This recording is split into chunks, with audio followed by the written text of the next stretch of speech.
viewers, welcome to my YouTube channel. In this video, we will discuss the pharmacology of the antidepressant drugs. Okay, सबसे पहले हम बात करते हैं depression की कि डिप्रेशन के वजूहात क्या हैं। सबसे पहली चीज, अगर हम बात करें, हमारे पास एक थ्योरी आती है जिसको हम क्या कहते हैं, मोनो अमीन हाइपोथेसिस।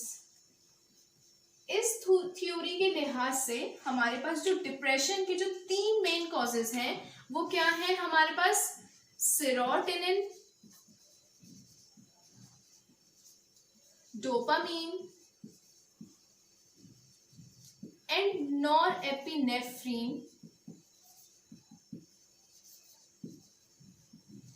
इन तीनों की अगर बॉडी के अंदर कमी यानी कि डिप्लीशन हो जाए तो इस वजह से हमारे पास डिप्रेशन कॉज होती है। ओके, तो अब अगर मैं बात करूं कि डिप्रेसिंग ड्रग्स की, तो we have multiple classes for the depressing drugs. In this video I will only cover the SSRI यानी कि सेलेक्टिव सेरोटोनिन रीअपटेक इनहिबिटर।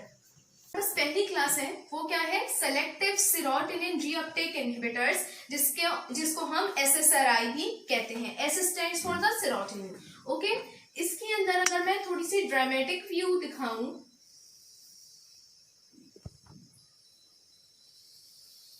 तो मैं साइनेप्स शो करूंगी। ठीक है, तो साइनेप्स में ये है हमारे पास प्री साइनेप्टिक सेरोटोनर्जिक न्यूरॉन, और इसको हम कहेंगे post synaptic. Okay, this serotonin is released by an amino acid which is known as tryptophan. Okay, तो हमारे पास जो serotonin आता है वो कहाँ से आता है, tryptophan से आता है। Okay, which is released by 5-HT. Okay, now this is the vesicle where the serotonin is stored. Okay, ये वो वेसिकल है जहां पर मेरे पास सेरोटोनिन स्टोर हुआ हुआ है। ओके, यहाँ पर बाइंडिंग साइट यानी कि रिसेप्टर्स मौजूद हैं पोस्ट साइनेप्स के अंदर।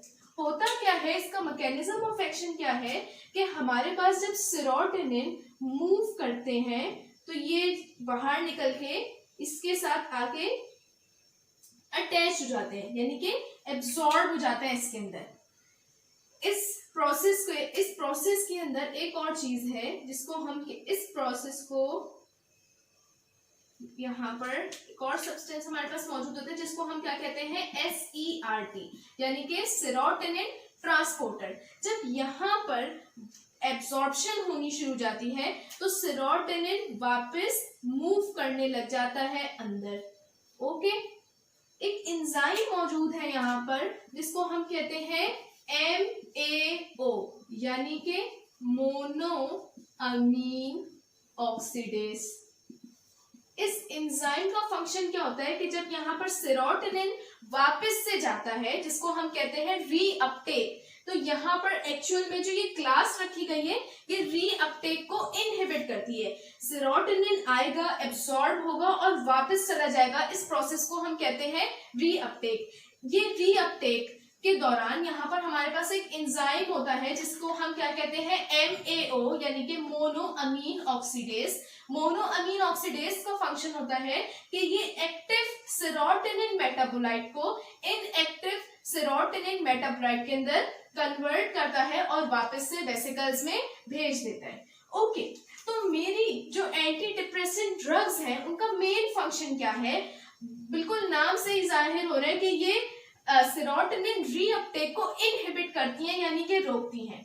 तो जब हम एंटी डिप्रेसेंट्स लेते हैं SERT की, तो वो इस जगह को यानी कि SERT को ब्लॉक कर देती हैं। जब मेरे पास रीअपटेक नहीं होगा तो यहाँ पर सेरोटोनिन का लेवल क्या हो जाएगा, इंक्रीज हो जाएगा।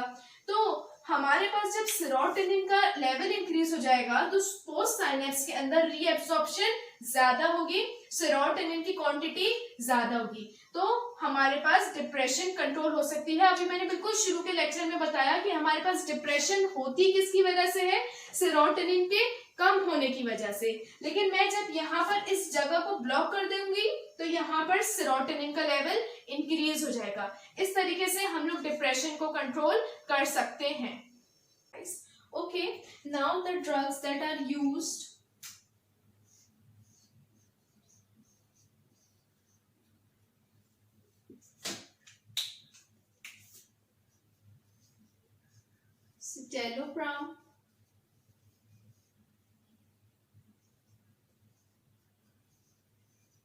citalopram, fluoxetine,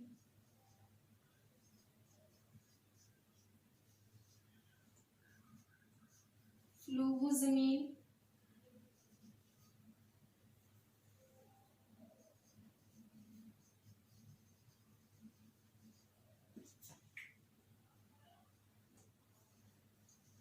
sertraline. Now the side effects that is caused by this SSRIs are, okay, now talking about the side effects.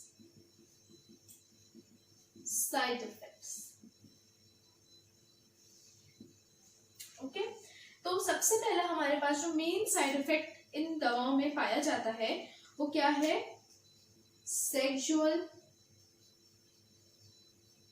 Dysfunction. Okay, sexual dysfunction के अंदर भी क्या है हमारे पास, decrease libido. Number second is GI effect, gastrointestinal effects, which includes diarrhea, okay, and hyponatremia,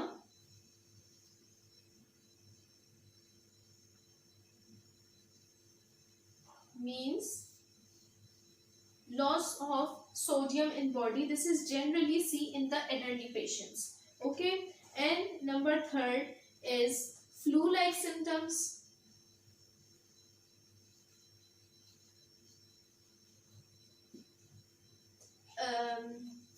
Person is not feeling like normal. Okay, means illness, he is not feel good after taking these. Okay, so this is all about the pharmacology of the antidepressant drugs.